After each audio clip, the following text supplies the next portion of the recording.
that most days I don't recognize me, that these shoes and this apron, that place and its patrons have taken more than I gave them.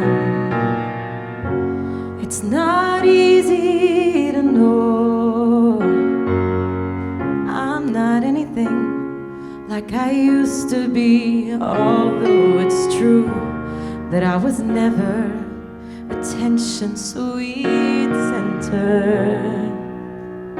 I still remember that girl. She's imperfect, but she tries. She is good, but she lies. She is hard on herself. She is broken, but won't ask for help. She is messy, but she's kind. She is lonely most of the time. She's all of this mixed up and baked in a beautiful pie. She is gone, but she used to be mine. It's not what I asked for.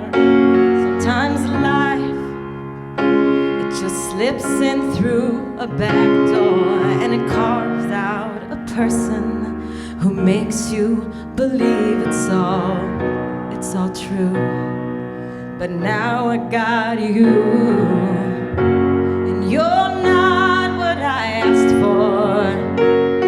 But if I'm honest, I know I will give it all back for a chance to start over and rewrite an ending or two for that girl that I knew was reckless just enough, who gets hurt, but who learns how to toughen up when she's bruised and gets used by a man who can love.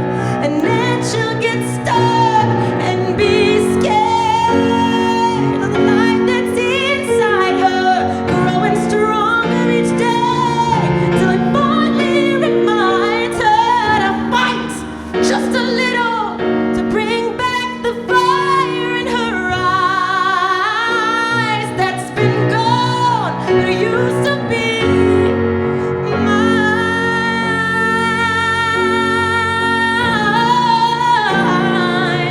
Oh, we used to be mine.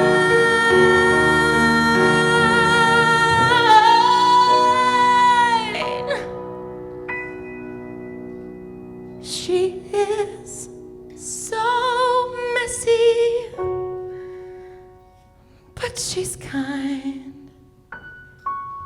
She is lonely most of the time.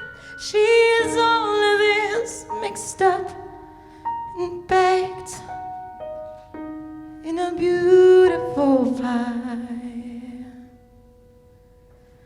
She is gone, but she used to be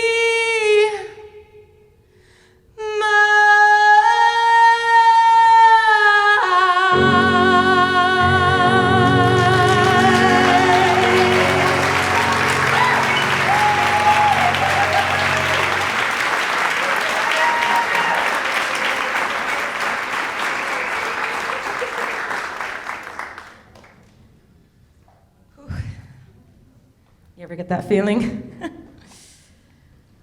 I have a friend called Brent Hayden. He's an Olympic medalist and a world champion swimmer and is actually in the crowd tonight. His whole life he put in the practice, the blood, sweat, and tears to get to a point where finally, success after success, the glory of beating Michael Phelps. He proudly wore that medal around his neck and is exactly where he wanted to be.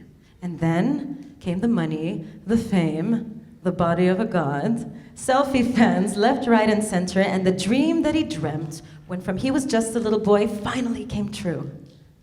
But during that high, there was a little voice in the back of his head that started to get louder and louder. After depressions hit him. It's a thing, and it's a caricature of what I'm here to tell you about. How do we deal with life after the big success? He wasn't ready.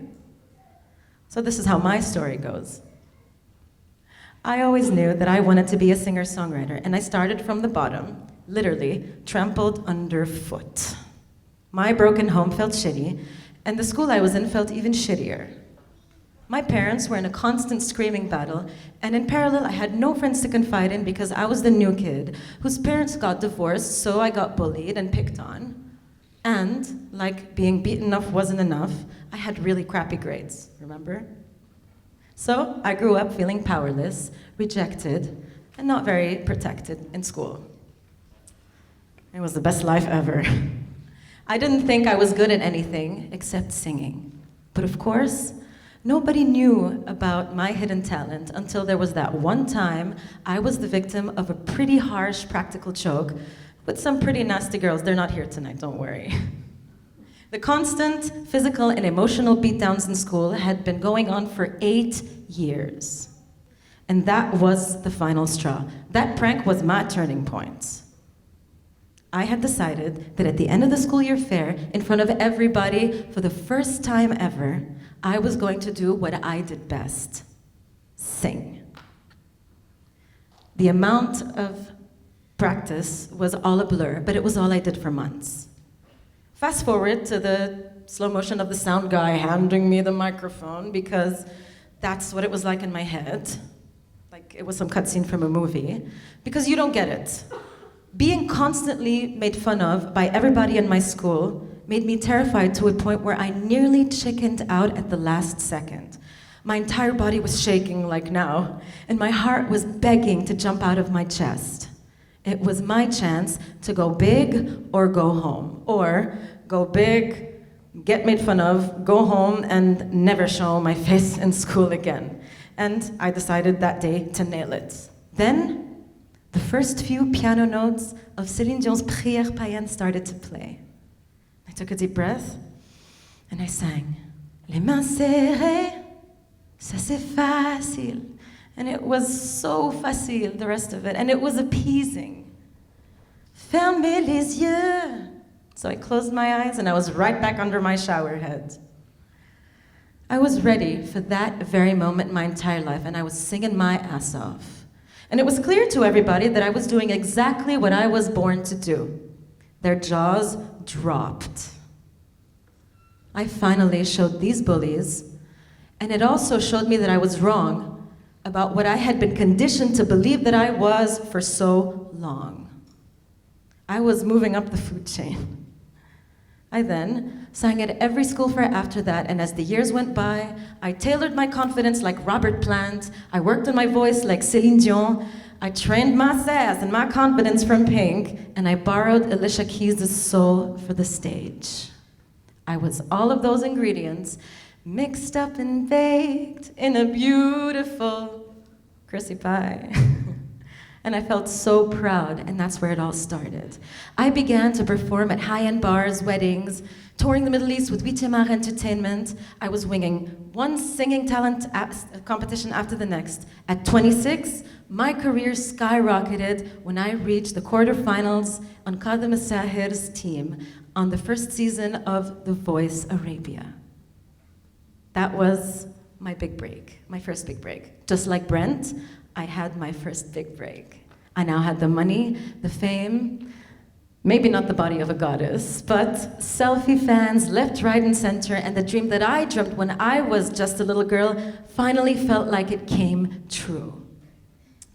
Still high off of that success, I went back home, I took off my makeup, and the next day when I woke up, it hit me too. Not athlete's depression, but it hit me. It was the same voice that got louder and louder, and it was yucky, and it was heavy. I wasn't going to get picked up to go to the studio at 8 a.m. anymore. It was all over. Everything went away so fast, it was almost cruel. And I was victoriously tired. Then, I started to hear, so what are you gonna do next? You know, that question. I have no idea. I worked so hard that I was lost between giving myself a break and staying under the spotlight.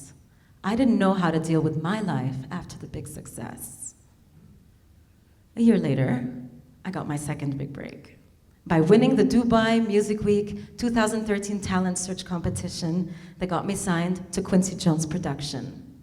And it was the most incredible experience of my life because I was dealing with an international scale. Quincy Jones made Michael Jackson famous. It felt like pressure. I spent my time in and out of the studio, working on songs, trying to be the next Lebanese Beyonce. And I was exactly where I wanted to be all over again. Actually in 2016, I did Care About Us. And it was dedicated to the current sanitation crisis. Then I performed at the Montreux Jazz Festival. And then I went to LA to finish writing my first album.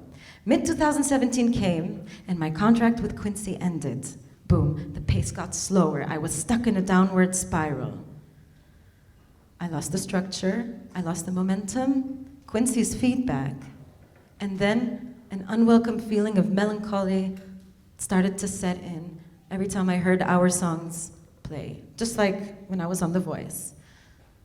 Then I focused on what I wasn't, and I completely forgot about Xriss, about her music. I gained 12 kilos, and for a girl who's mitrunas, it's a lot.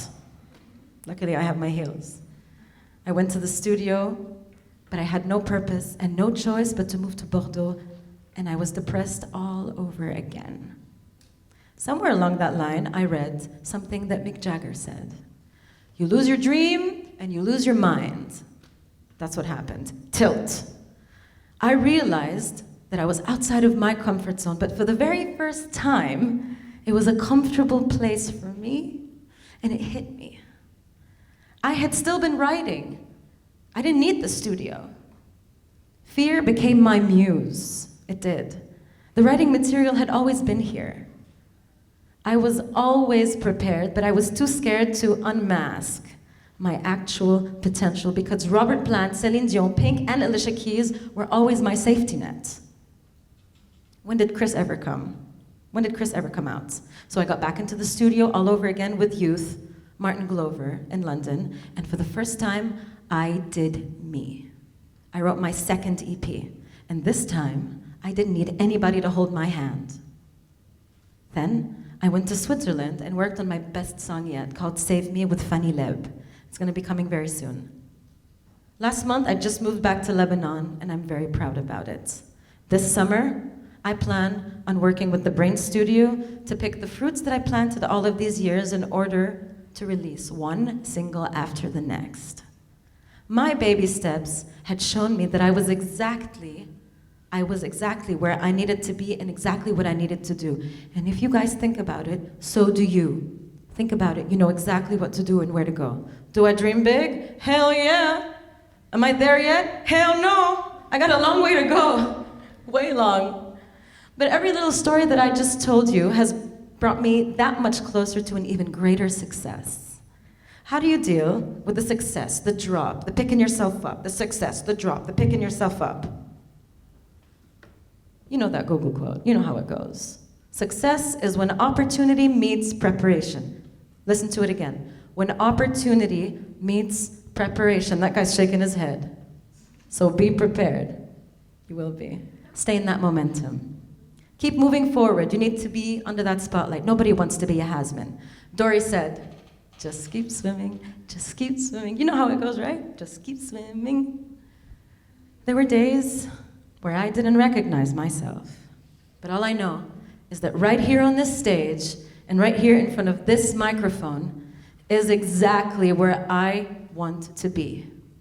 I was born to be on this stage behind this microphone, and I'm gonna just keep singing, just keep singing. My name is Xriss, and it has been a pleasure to be here today. Thank you.